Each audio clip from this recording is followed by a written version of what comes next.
Boom. And we're live, folks. Saturday at the shop, Tint Star, Chevy Malibu we're working on.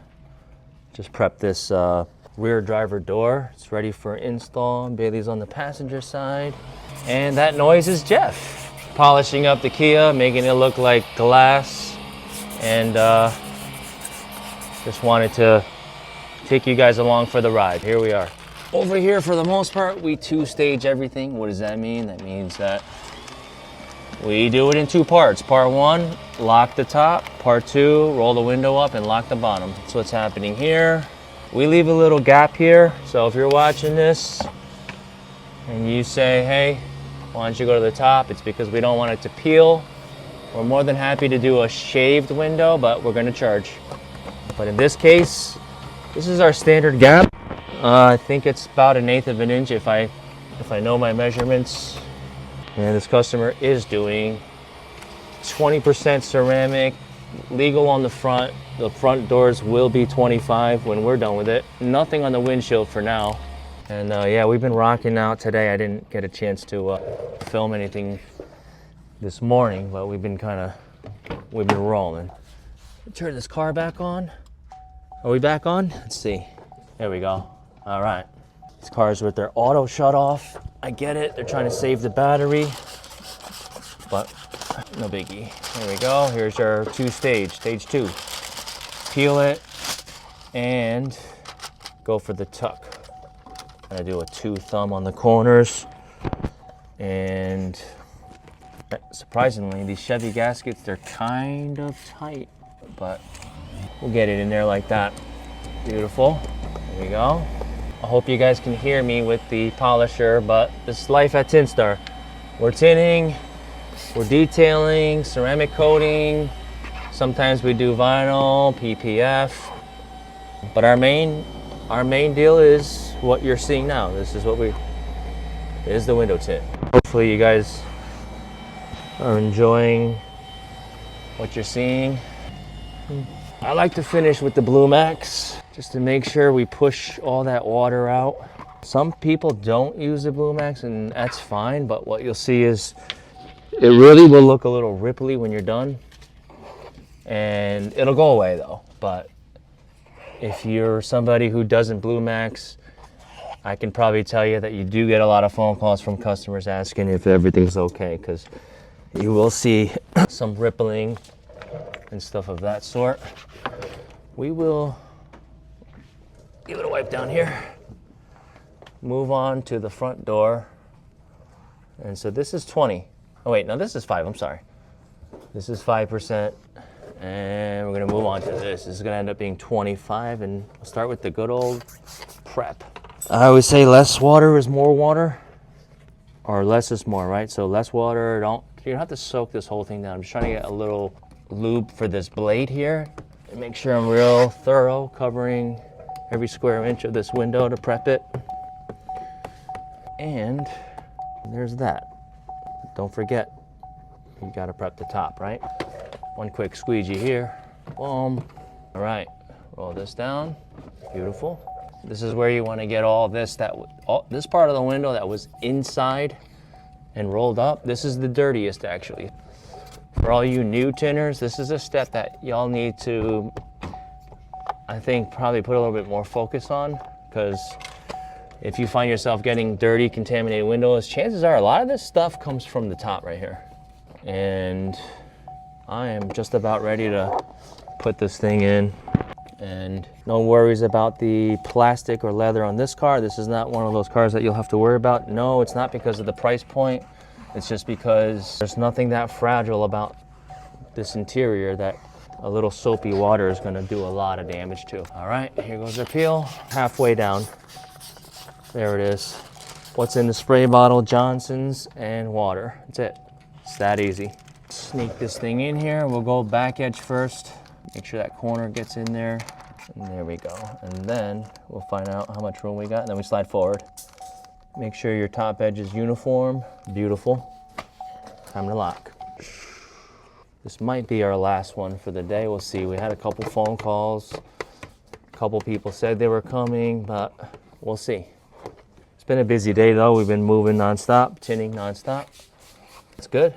happy about that. Sometimes, I know some tint shops don't want to admit this, but sometimes we don't have as much work as we want. Sometimes Saturdays, there's been a few Saturdays here, they've been eerily slow. Can't explain to you exactly why, but I guess that's just reality, right? Never mind the guy that says, oh, I'm booked 3 months out. Never mind that guy. This is real life here. We got ups and downs, and sometimes we're slammed, and other times we could use a few cars, to be honest. All right, now for the tuck, I'm gonna use this green one. It's a little bit stiffer. This gasket's fighting me a little bit, but there we go. Get down there. Get down there, beautiful. All right. Once the film is behind the rubber gasket, the rubber seal, they're home free. That's one of the harder parts about this, is getting it on there cleanly behind the gasket.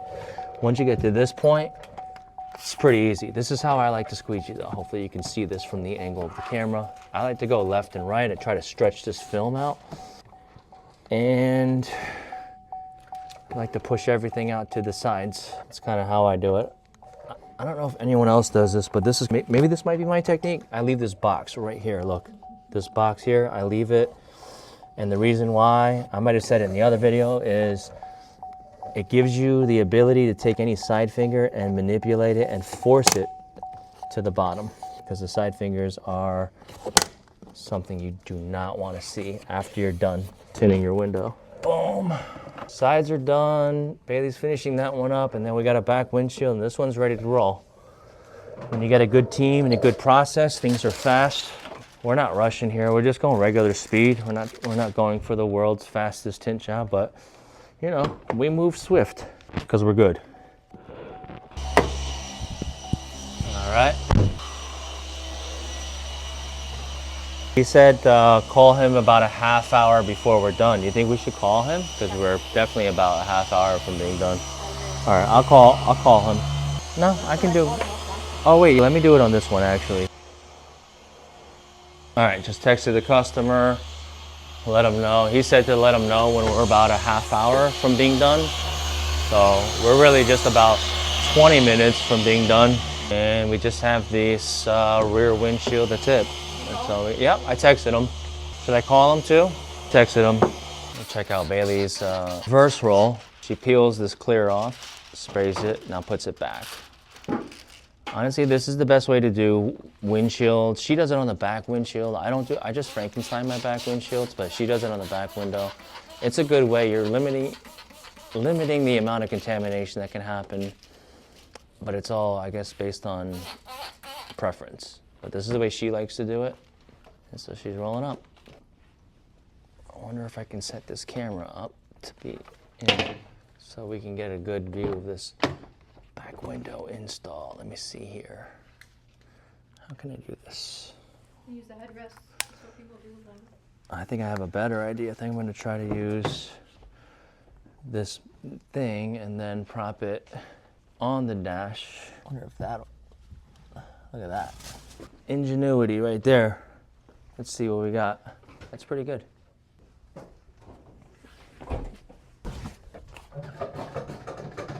Show you Jeff's pad washer. Check that out. This is a pretty neat thing. It's come out, what, last couple years? Last couple years, Jeff? This pad washer? Maybe like 5 years, 4 years? No, I just got this earlier this year. No, but when did people start using these? Oh, it came out a few years ago. A few years ago, right? This is a way to clean your pads so you're not cross-contaminating and making more damage to what you're actually trying to accomplish here, which is to... Helps the pad last longer, works better, clean and moist. Yeah, he said moist. But yeah, that's cool. That's very cool. He's doing a heavy cut on this Optima. Where can I show him a nice spot where you've been working on? Maybe this little fender here. Finish this horizontal. Check this out. Look at that. Hopefully you can see that in the lighting, but this car was in much worse shape than this about a couple hours ago. Show him the hood. The hood's still pretty bad. Show him the hood. Check the hood out. Look at that. On the driver's side. Maybe we'll do. I'll do a little walk around after, because this is it's a pretty banged up hood. Stay tuned, folks. And while Bailey finishes that last window, we're gonna sign off. We'll catch you guys in a little bit.